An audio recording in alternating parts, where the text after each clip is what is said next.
Global Order. I'm Hindol Sengupta. I'm delighted to welcome Come Carpentier to this program once again to talk about his area of expertise, Europe, what's going to happen there now, and what indeed happened at the White House and its fallout on Europe. For all that, Come, welcome. Good evening and greetings to you, Hindol. Everything we have been talking about for the last 1 year has come true. It looks like it, yes. I mean, even more, I would say, visibly so than we expected. Right.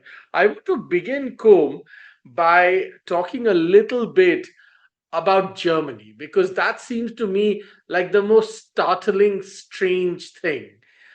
Talk to me a little bit about Germany, because, the German elections clearly threw up once again, as it often does, between two parties, the conservatives, but the second largest party was the AfD.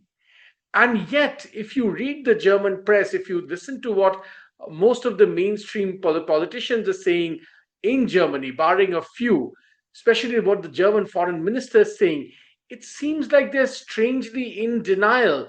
They are almost not listening to what's really going on in America and in other parts of the world. This is not unique to Germany. Most of Europe, especially the European Union, has taken a really, I would say, almost blind attitude to whatever is happening. It is a form of, sort of solipsism, which means that they are just looking at their own navels and claiming we are right, we know what to do, even though they have got themselves into tremendous trouble. They are still claiming that the right and truth are on their side and that Trump is behaving as a traitor to the West. What has the kind of language that has been used in Germany, in England, in France, particularly in the mainstream media, is extremely violent and damning of the Trump policies. He's seen as literally somebody who has become the enemy of what they call the Atlantic community, which in a way is polite word for the global Euro-American empire, in the sense that Europe and America together were able to exercise a form of supremacy over the world. And that is fading. That's no longer the case. And they are refusing to accept it. Tell me a little bit about what happened at the Munich Security Conference also. When JD Vance gave that speech, many of us were reminded, of course, of the speech that Putin gave, if I remember correctly, in 2008, maybe, where he spoke about how the consensus, the sort of Pax Americana version of the consensus on globalization was really crumbling. And of course, that time too, you will remember there was an uproar in Europe and, in America also saying, oh, look at this dictator saying all these things. Now, I have no love lost, as it were, for Putin. Of course, he is a dictator. But many of the things he said about the crumbling of this consensus has come true. And this time, when I saw this entire uproar about what JD Vance said, soon afterwards, what the German foreign minister said, it's almost like they're not listening. Forget listening. They're not even seeing what's happening in front of them on their streets. No, because they have wedded themselves to a policy and to what they call principles, which tolerate no deviation. And in the case of Vance's speech at Munich, which was a very good speech from all points of view, the fact that he echoed in a way what Putin had said back in 2008, which essentially is that Europe could not preach democracy to the world while committing some very serious offenses against democracy at home. And that also went into the foreign policy and very obvious intent of Europeans allied to the former American government, the Biden government, to somehow expand NATO to the borders of Russia and even eat into Russia's historic territories by trying to encircle it. And that, of course, is something that Putin had warned against at the time. And Vance has supported indirectly what Putin said by saying that Europe is and the United States used policies, applied policies that were simply counterproductive and that were not in the interest of Western prosperity and stability. You and I remember Combe, 2013 or 14, no, maybe it was 15, speech of John Mearsheimer at the University of Chicago, which at last count I think was seen by 30 million people around the world, where he actually walked his class, as it were, the students at U Chicago had gathered to listen to him, step by step about what you just said. What was the consensus that emerged after the Second World War, and indeed, especially after the Cold War? What was the promise that, in a sense, was conveyed to the Soviet Union, on the basis of which German reunification actually happened? The other person who talks about this a lot is Jeffrey Sachs. Um, and this entire thing that NATO will not move eastward, so to speak, but all of those promises have not been kept. Tell me, what do the Germans, for instance, and others who think like that in Europe really hope to achieve through this? Do they really believe that if America pulls out its money and its forces, they will be able to gather together the money and, in a sense, get Ukraine to keep fighting? Do they actually believe that they can just take 200 billion, $250 billion approximately of Russian frozen assets, and that will not have repercussions on the ground in Ukraine? What do they hope to achieve? It's not clear because they have also acknowledged, at least some of them, I'm talking about the Western leaders, that it's really not advisable to confiscate Russian frozen assets because it would destabilize the entire global economy by showing every country that their funds are not safe if they ever come into a position of disagreement with the dominant powers. So, in a way, trying to make money an instrument of politics beyond the point is a very toxic formula. On the other hand, as you know, Britain, in the mouth of the Prime Minister Starmer, has already said that if the US pulls out of the Ukraine conflict, then Britain cannot continue to support Ukraine. This, in spite of the fact that Britain signed not too long ago a 100-year support and solidarity pact with Ukraine, and recently signed a 2.8 billion, I think that's the approximate amount, for military support. Now, obviously, Starmer is walking back, and he conveyed an invitation from King Charles to Trump to try to mend fences, because the British are very worried about the possibility that in retaliation for their defiance, Trump would impose 25% tariffs and other penalties on Britain. Now, clearly, the other major countries of Europe will not be able to go against the tide. France has a very weak government, which depends on outside support from both, mostly from what they call the far right. Germany doesn't have a government and won't have one for several months. What the future Chancellor Merz has said is that from now on, Europe will have to depend on itself for its own defense and cannot count on the US, which is no longer the leader of the Western alliance. So for the first time, he was saying that Germany is in favor, or will be in favor, of a united European defense pact, which is contrary to the traditional German attitude that NATO should take care of it. See, the Europeans have lost all credibility because they claim that they want to fight for what they call international law, the respect of international borders.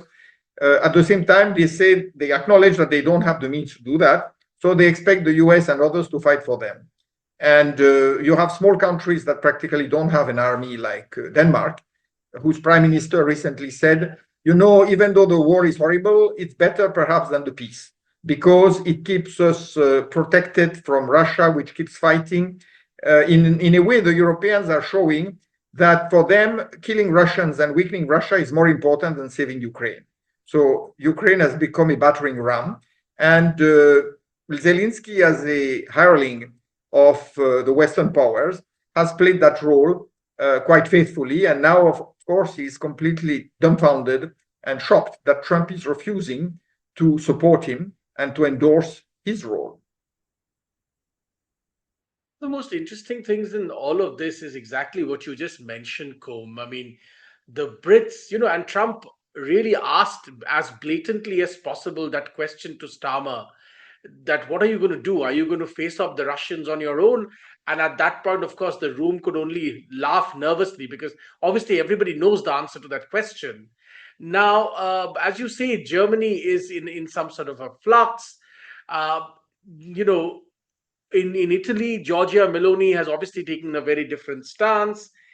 So, this entire idea that Europe will come together and raise the funds and fight, who in Europe is going to, one must ask who in Europe is going to do this fighting? Is it Spain? Is it Norway? Is it Austria? Who? I mean, who is going to gather together all these billions of dollars and send it to Ukraine and give them armaments? And where are they going to get this armaments from? Are they going to purchase them of the Russia of the Americans? So these are questions that are never asked. I mean, I saw this incredible tweet from Luxembourg saying Luxembourg stands by Ukraine.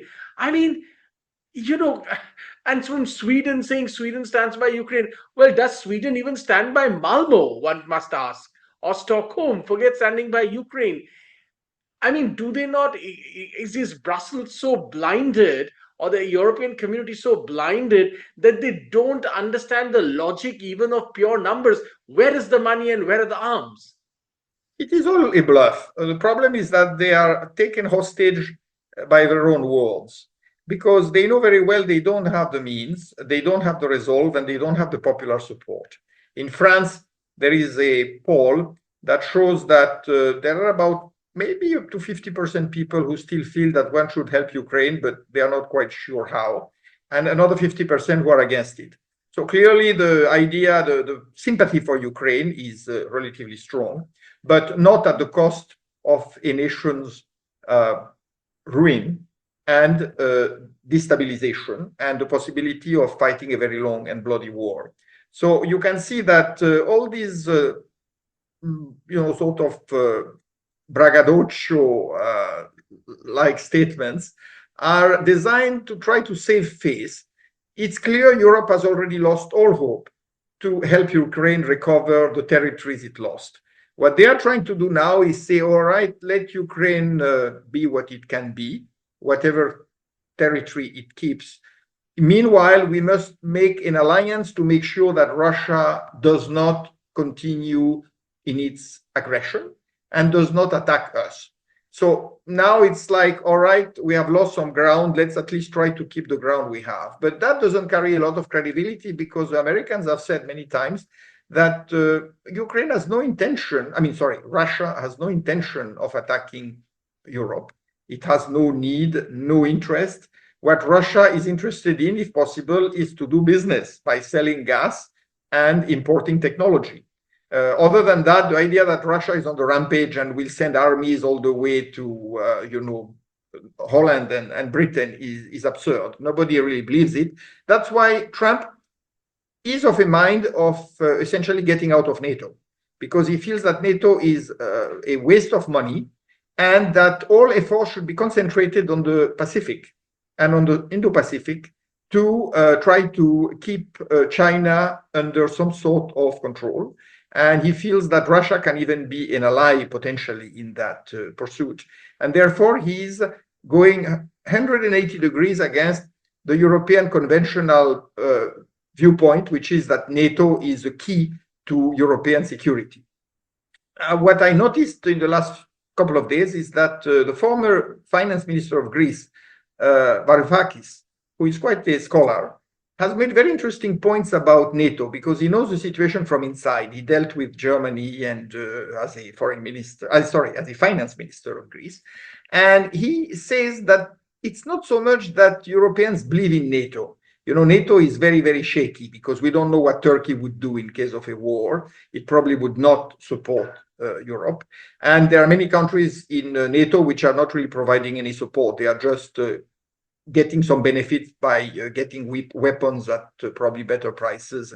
However, what Varoufakis says is that NATO has become a guarantee of European co-involvement with the US and of US commitment to Europe.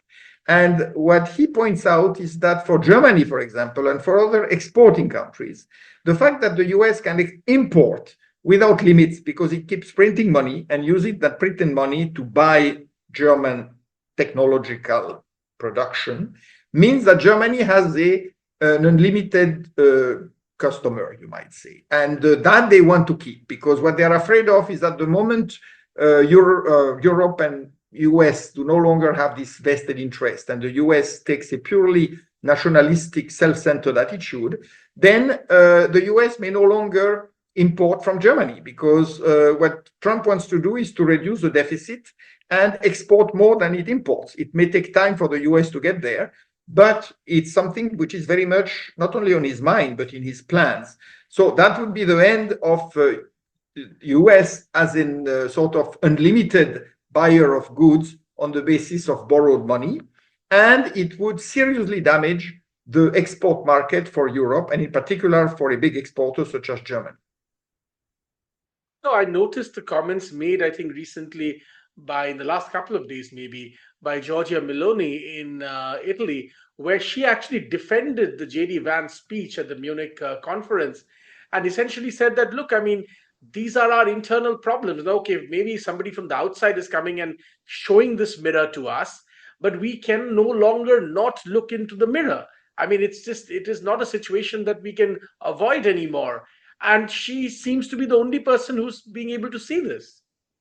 Well, you might say, of course, Viktor Orban of Hungary has been saying similar things for a long time. And he has again praised Trump after his rather stormy meeting with Zelensky.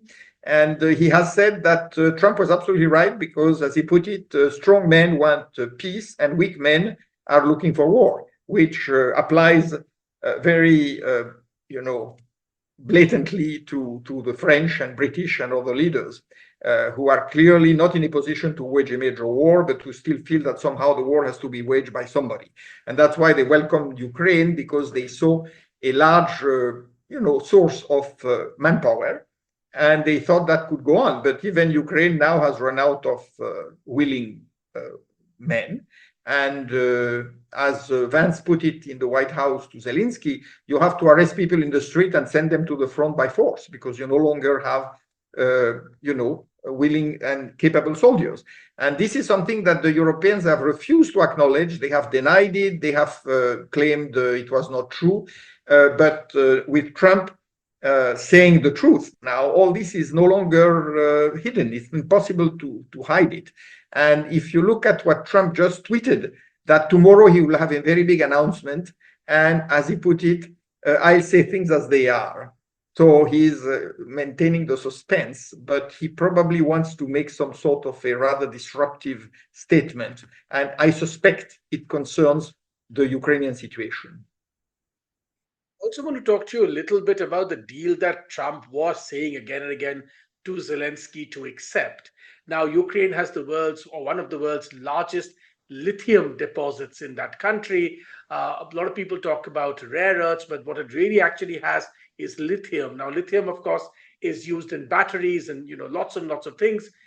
And this deal would actually, in a sense, at least from the American and perhaps even the European point of view, give both sides what they need. It would give a long supply chain of this mineral and material from Ukraine to America, which means Americans would be on the ground involved in the supply chain. And in a sense, they would retain, in a sense, and they would, of course, say that this is for the security of our supply chain. American, not forces, not military forces, but presence, as it were, in Ukraine on the ground. And that would, in a sense, be a sort of deterrent. There would be Americans on the ground. They would have a presence there. And Russia would get what it wants. In fact, Russia has already gotten what it wants. It will never give up Crimea, and I don't think they're going to get back Donbass either. I mean, there was these comments saying, who in the world is going to arm Ukraine enough now to actually fight a prolonged battle to try and get back Crimea and Donbass? This is never going to happen. So Russia gets what it wants. The missiles are no longer close to its border. The American presence is there, and yet Zelensky mucked up the deal. Yes, you see, Zelensky originally proposed this deal to Trump because he realized that Trump was not going to support him. Trump had made enough statements to that effect, claiming that Zelensky was simply stealing money from the US or at least begging. And Zelensky is not a negotiator. All he can do is come and say, give me some money. And if you don't, you'll see what happens to you. You'll get into big trouble with the Russians. So that tactic has worked for a while with people who were, in a way, beholden to him, who were insistent on considering him a hero who needed to be supported at all costs. Trump is not buying it. So when Trump used that proposal to formulate a deal, to craft a deal with his secretary Bessent, finance Bessent, apparently it looked like Zelensky would accept it. And the idea was to simply sign that deal and go from there while Trump and Putin negotiated a ceasefire. However, Macron and Starmer convinced Trump that he should have a meeting with Zelensky. And their goal was very clear to them, at least. They wanted Trump to be confronted with by Zelensky and told that you are betraying us and you are betraying Europe, and therefore you should not quit. On the contrary, you should provide more support, and you might then get this deal, with all the riches that come with it. However, what happened is, of course, Zelensky was extremely clumsy, as he always is. He was invited formally, and yet he came in his usual T-shirt and slacks, which Trump immediately noticed. And then he began to argue with Trump, saying that, unless you give us guarantees, which essentially means either you get us into NATO or you provide us a guarantee of security, which means that you are willing to fight the Russians for us. And he further said, you cannot change what we have already agreed upon, which is that Russia should return the territories and pay for all damages, and that there should be then a Western military force on the border of Russia to make sure that it doesn't do this again. Now, that was unacceptable to the Americans because it would commit them to fight the Russians on behalf of Ukraine. And Trump reasoned him on that, said, if you are getting, as you indicated, if you are getting this deal with us, then we are coming to you. And remember that Putin had already agreed that the Russians would accept American investment for collaborative development of the resources. And the Russians had no objection to the Americans making deals with the free Ukraine, the Western Ukraine, essentially. So that could have sort of worked at least to establish a preliminary ceasefire. But Zelensky wanted none of it. Why? Because he had been lectured by the Europeans, as before, and because he, under the constitution, the amendment that has been adopted under his watch forbids him from negotiating with Putin's government. Therefore, if a negotiation starts with Putin, he has to step down. Otherwise, he's in breach of the Ukrainian constitution. Obviously, he doesn't want to step down. So he's trying to buy time by saying, well, you can't negotiate. And Secretary Rubio said to the American press that he had talked to the Europeans about the deal being proposed by Trump, and the Europeans were negative, especially the French. And then he told them, so what's your alternative? They said, well, we should keep fighting for another year because by then the Russians will be so exhausted and will have lost so many men that they might agree to much better terms. They might even agree to pull back. That, he said, is not realistic. You can't fight another year like this. And if you go too far, the Russians might use nuclear weapons. So you see, this was a complete breakdown of the talk, because instead of coming to an agreement, what Zelensky was trying to do is to prevent an agreement. And Trump reacted rather angrily, accused him of ingratitude, and eventually told him to get out. So that's how it ended. And of course, the Europeans made a lot of fuss about it and said, what disrespect for a head of state, forgetting that Zelensky is not even a legal head of state anymore because his mandate expired and he has just kept himself there under martial law. So when you talk about Putin being a dictator, you have to also look at Zelensky, who has imposed martial law. There is no martial law in Russia. It's a very free country even now. You can move around, you can talk freely. As long as you don't protest against the government, you are not going to be arrested.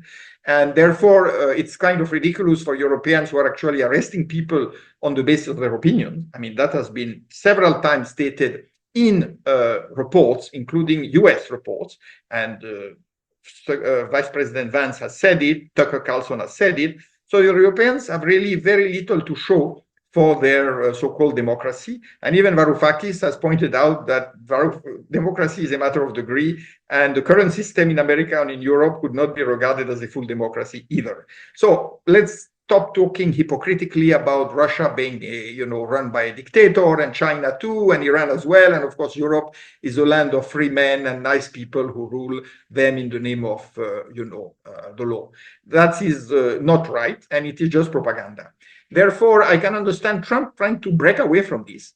And he's basically kicking out all the agents of the so-called global liberal elite from power in the US. And he's attacking the European governments as well, which is what has infuriated them, because they were used to interfering in other countries' governments, but now they realize America can also interfere in their governments. You see, the German future Chancellor Merz has said now interference with German elections is not coming so much from the Russians as from the Americans, and the Americans tried to make me lose, and they promoted very openly the Alternative for Germany party. So now you have, the shoe is on the other foot. And I think it's very satisfactory. And I think this whole kerfuffle will probably help countries like India to achieve a higher status in the global scenario, because Europe and America are weakening each other, and Europe in particular is cutting a very sorry figure. I'm sorry to say that Europe has not been in such bad shape since World War II. So I'll come to India in just a moment, Combe. I want to stick for a moment to Europe and ask you another question. You see, the other astonishing thing is what you described, that this deal was about to happen, and then of course, due to the wise counsel of certain people in Europe, and of course the UK, which at this point probably has a history of historical blunders, as it were. That everything went belly up, so to speak. But I am reminded, of course, that a deal for peace was about to happen before the war began too. And at that time too, the US administration at that time, led by the Democrats, and the UK, once again the UK, in a sense pushed the Ukrainians away from any deal making with Putin and towards war. And then, of course, Boris Johnson of all people, flew to Kiev to give some random lecture to the Ukrainians about how brave they were. You see, now there are several rumors running not only in the Russian media, but also in the Western media, that Zelensky has been groomed and put in that position with a lot of British support. So it wouldn't be the first time that the British are putting an agent or an asset in power in a country that they are particularly interested in. So there is no doubt that since the Crimean War in the mid-19th century, Europe has been very interested in cutting Russia out of the Black Sea in order to prevent its access to the Mediterranean. And this policy is still very much in place. Now, the fact that Europe sees Russia as an enemy which somehow has to be defeated so that it can either break down, which is the hope of some local leaders in the Baltic states and in Poland, or at least made into a compliant member or associate of the Western liberal coalition. That is something which explains most of what is happening in Ukraine now. Ukraine was supposed to serve as a symbol of what could happen if what was formerly a part of Russia for centuries became a pro-Western NATO member with a lot of weapons pointed towards Moscow, and at the same time a supposedly thriving liberal economy with a Western democratic parliamentary more or less system.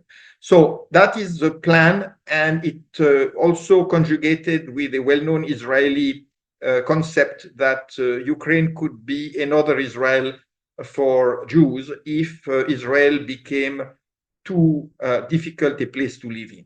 So that also had a role to play in the setting up of Ukraine as a critical state to Western interest. Now, Trump has sort of shown that there is no such thing as a critical position of Ukraine. There was no alliance agreement between Ukraine and NATO. Therefore, why should NATO be willing to go all out to fight for Ukraine? When you think that most Ukrainians are intermarried with Russians, they speak the same language, and inevitably, geography will bring them back together at some point. So this whole idea is totally wrong-headed and criminal because it has caused enormous damage, not only to Ukraine, to Russia, but also to Western countries and even to the developing countries, which have had to pay the price for the disruption to a global trade and stability.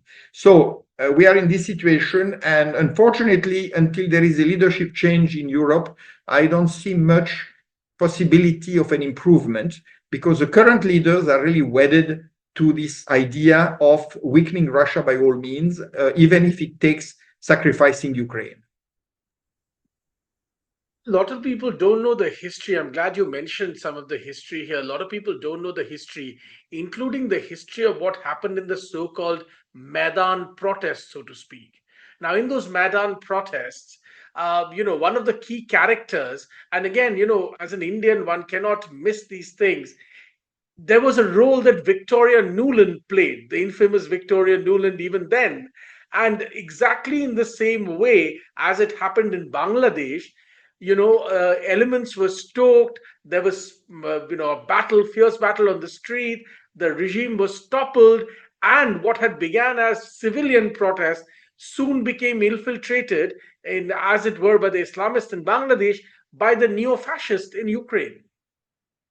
Yes, if you look at the anatomy of the Maidan protest, which has been very carefully analyzed in a number of publications, you realize that the Americans spent, as they officially acknowledge, 5 billion to destabilize the government of Yanushchenko, who was seen as far too pro-Russian, even though there had been a proposed agreement in which Ukraine would both be an associate of the EU as well as pursue its traditional economic relations with Russia, which could not easily be severed because there was enormous interdependence between the two countries. However, the EU refused that option, said that Ukraine should completely realign with the West and gradually or even abruptly sever its connections with Russia.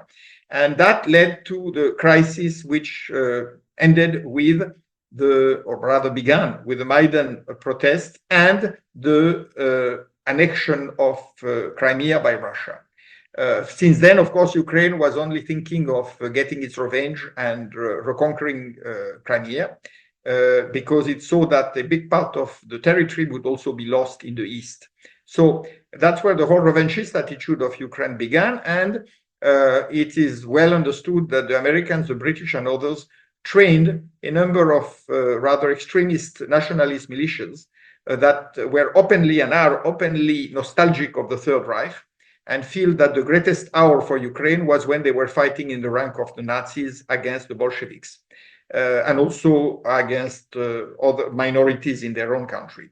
So that state of affairs has been reported and pointed out by Russia from the beginning, but even the Western media contained very alarming reports about the rise of neo-Nazism in Ukraine. And suddenly, when the Russian invasion took place, it all went off screen. Suddenly, there was no more neo-Nazism in Ukraine. Ukrainians were very patriotic, nice people who were fighting for freedom and democracy.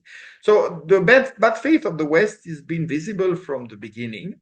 And whatever the Russians did, which may or may not be considered, of course, an illegal invasion, I guess it is.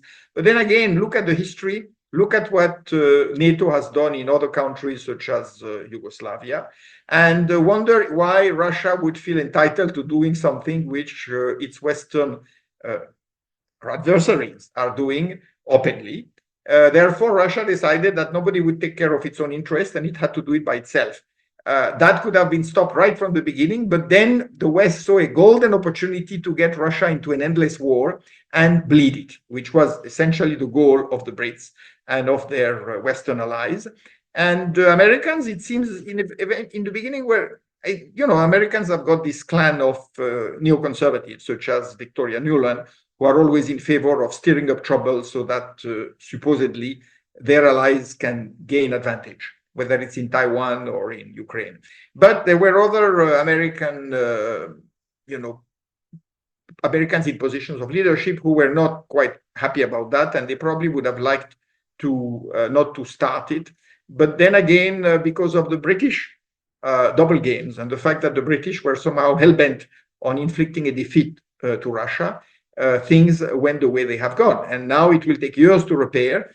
And Trump, with all his desire to stop the war, is having a very difficult time because Zelensky will be opposed to him, is being opposed to him, to put a roadblock to any kind of move towards peace. Let's come to India now. And you had mentioned India a few minutes ago. And I want to wrap up this conversation talking about India.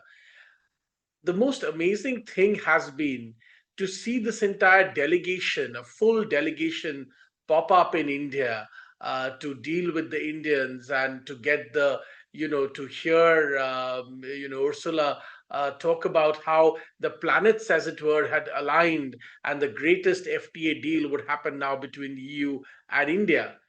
I remember only a few months ago people saying constantly that India is going to be in the wrong side of history, and India was taking the wrong stance, and all kinds of people saying that, look, I mean, our Russian weapons, could Russian weapons be enough to make such a break, as it were, with the Europeans and so on and so forth. Look how the wheel has turned.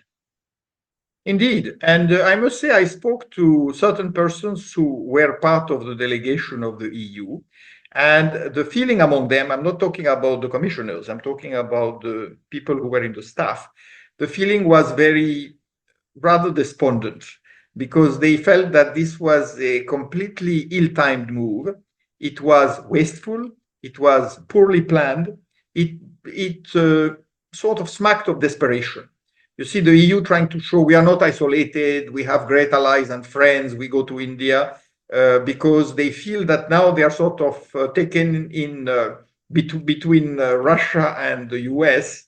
They are sort of being squeezed, and they would certainly like to develop economic relations with China to their advantage, but that also is becoming problematic.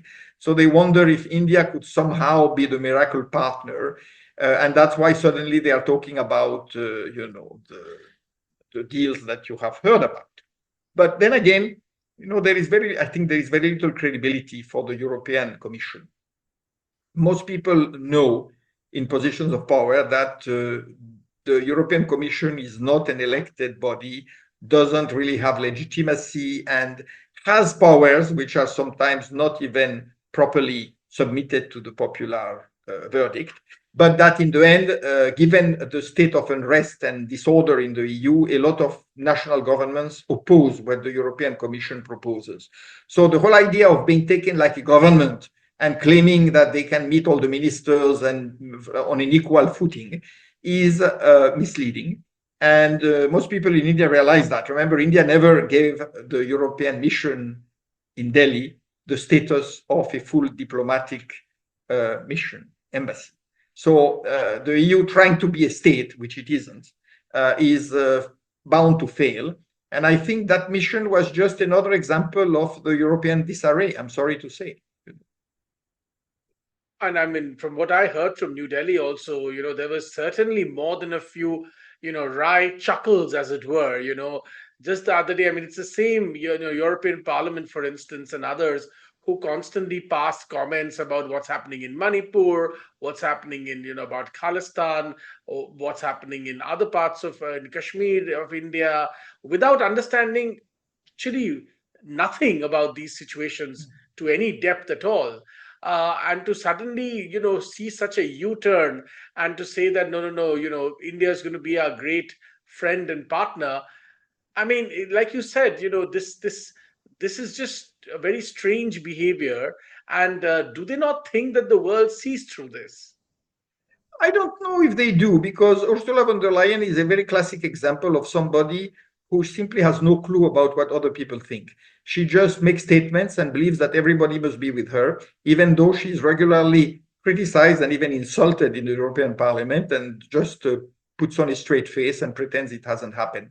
So she's walled in her own parallel world. And so is the case of other commissioners who think that they are given a sort of a mission to change the world and make Europe into the greatest power. And at the same time, it's like a judge of every other country. And clearly, that's just completely unrealistic, because remember that the European Union tried a number of things that didn't work in the past, about particularly between the US and China. They were not able to get their way. And nowadays, what you see is that a lot of, particularly the smaller countries in the European Union, are simply opposing the decisions made in Brussels. And that is casting a very heavy shadow on anything that the European Union tries to do. When you think of it, the European Union was constantly criticizing Putin for being a dictator. Of course, Xi Jinping was not much better. Now Trump is also a dictator. It's a tyranny. And they think he's now become completely undemocratic, and therefore the US has lost its wonderful appeal as a heaven of democracy. But then look at what Dodge is discovering every day. Hundreds of billions that have been stolen, lost, and simply have disappeared. So the amount of corruption in the US is on an epic proportion, and that in itself is a good example, a good instance, a good indicator that the US is no longer the democracy that it claims to be. I mean, it's basically a giant state banana republic. And unfortunately, it's coming out from all sides. So Trump, for that reason, as for now, a lot of support in the people, among the people in America and elsewhere, because he's simply exposing the corruption, which is absolutely amazing in scale. And that when you talk about that to the so-called liberals in the media and in the government in the West, they refuse to acknowledge it. They say, oh, well, maybe, but then, that's part of goes with the territory, and Trump is a dictator, so you cannot do that. But then again, you have to look at reality. When the country is being ruined by people who are acting outside the law, if somebody uses very tough methods to book them, you cannot accuse him of being just a dictator for the wrong reasons. I mean, there is some reason for what he's doing. Then let's conclude on this note, Combe. We're talking about corruption and misplaced funds. Well, one of the sinkholes for this, increasingly, even the Western media seems to be accepting, is actually Ukraine. All the billions of dollars that have been poured there, a lot of it completely unaccountable. Yes. And of course, Zelensky has claimed that this is not true and that everything can be shown to be transparent. But he himself has said, we only got so much money and I don't know where the rest went. So either Trump is lying about the extent of amount of money that was provided, or some money has disappeared in the middle. And as far as I could gather, right from the beginning of the war, it was being used as a giant laundering operation. There was a tremendous amount of money that was used to purchase weapons that America needed to sell. And then a lot of kickbacks were paid. The Biden family was on the take in this process, but so were many other prominent politicians who are very enthusiastically supporting Ukraine, because that's where their bread and butter and caviar came from. So as a result of this total corruption between Ukrainian oligarchs and Western businessmen and politicians, the Ukraine war has become a very popular cause in many circles. And that's what Trump is exposing. And that's what people like Orban have been saying for a long time. And they were being castigated for that. But now, eventually, you see the cat is out of the bag. There's no question about that. Ukraine has been a major reason of the endemic corruption that has expanded in all the military industrial complex and in other departments of government. We will no doubt have an opportunity to talk to you soon once again, Combe, as a new government, in a sense, takes shape in Germany in the coming weeks. And we'll also look out for what happens in Ukraine next, including, of course, tomorrow, as you're saying, maybe a big announcement from Trump and other things. But for now, thanks very much, Combe, for your very insightful comments, as always, on what's going on in Europe. Thanks for your time. Thank you, Hindol. All the best to you.